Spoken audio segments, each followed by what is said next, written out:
Barry, good to talk with you. Thanks for joining us today. It's always good to talk with you, James. Known you for a long time, and I always enjoy a chance to visit. Oh, I know for a fact that back in the day, my family sure enjoyed listening to you do my brother Glenn's games about 15 years ago or so. But I'm sure it's been quite an enjoyable season for you to cover what's been one of the more historic seasons for the Troy Trojans on the gridiron. Well, you mentioned two adjectives right there, James, enjoyable and historic. I'll add another one to that. It's been surprising, and I'll be one of the first to admit that.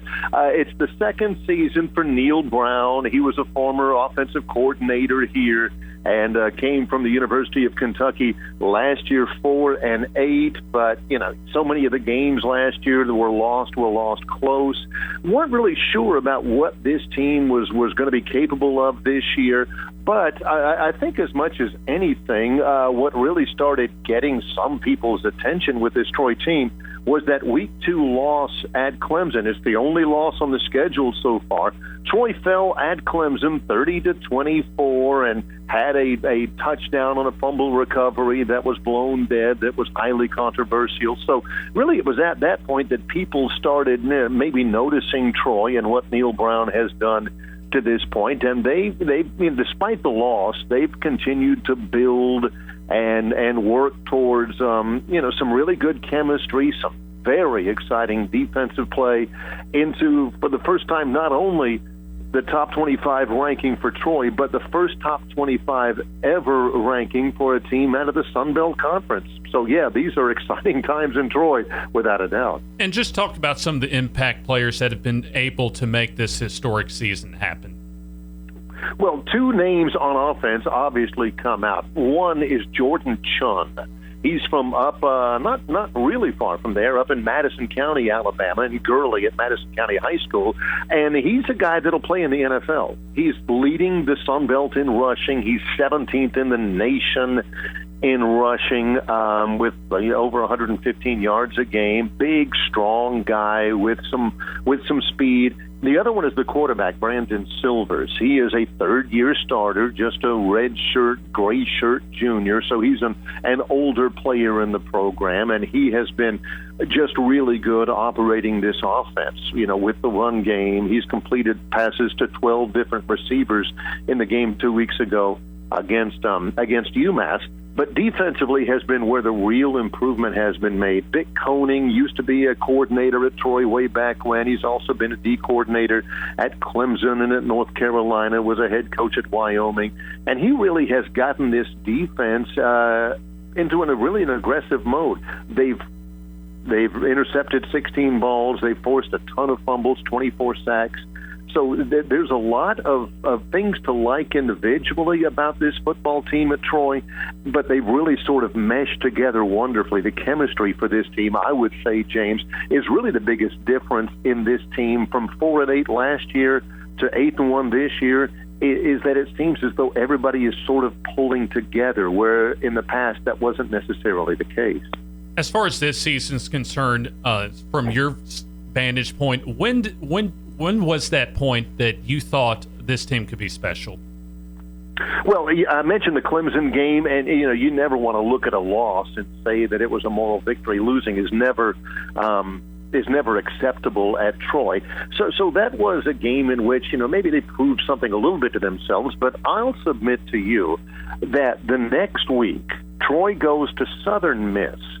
And Southern Miss has been sort of a blueprint program for Troy's development out of 1AA into Division 1A football. Troy goes to Southern Miss the next week and beats Southern Miss 37-31. A last-second pass that would have tied or won it was batted down.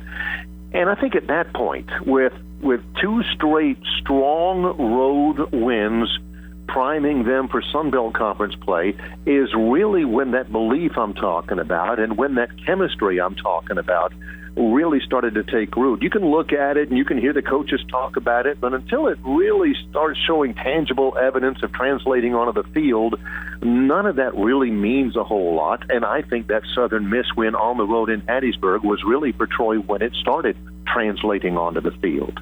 We're talking with the voice of the Troy Trojans, Barry McKnight, as the Troy Trojans enter the top 25 this week in the AP Top 25 poll. How's the reaction been as far as just the town of Troy and as well as just the Troy alumni and the fan base?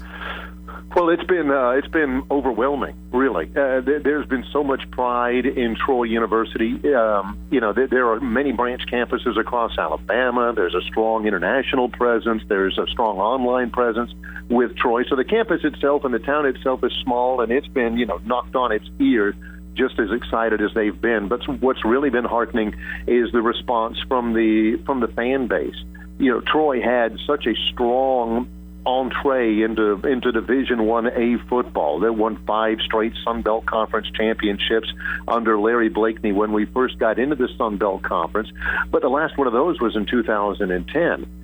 Really, they've been kind of lean in football over the last 4 or 5 years. So to have this happen, to be top 25, to have what to this point has been the best season any team in our conference has ever had, it's been really enthusiastic, but amongst the players and coaches, James, it's been guarded.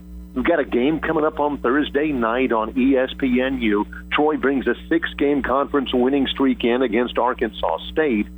Arkansas State has won 14 in a row in the league. So, all of the accolades, all of the positive vibes for this football team, it's wonderful, but it could dissipate, it could dissolve if they don't take care of things at home against Arkansas State Thursday night. And before we let you go, as you've been a part, at least have seen the Troy University football program develop to where they are now, as far as maybe some of the recent additions into the FBS that have been FCS powers like an Appalachian State, like a Georgia Southern, what type of lessons can they learn from Troy's development as an FBS program? That is a great question that I never get asked, and I like to think I'm at least a little bit of an authority on it. The number one thing, it applies in entry into 1A, just as it applies to a school like Alabama when Nick Saban got there. The number one thing is that there is no magic wand. You have to be patient. You have to understand the process of building the program. The first couple of years are bound to be difficult, but you've got to have faith in your leadership. You've got to understand just how difficult it is to compete successfully in the highest level of college football. Doing what Troy is doing has not been easy. It certainly hasn't been an overnight thing. And for anybody that's coming in, sure, anybody can cinch their belt up and spread their feet out and say, by gosh, I'm a 1A program and gain entry. But in order to be successful at this level, it is a long process with a great deal of patience required.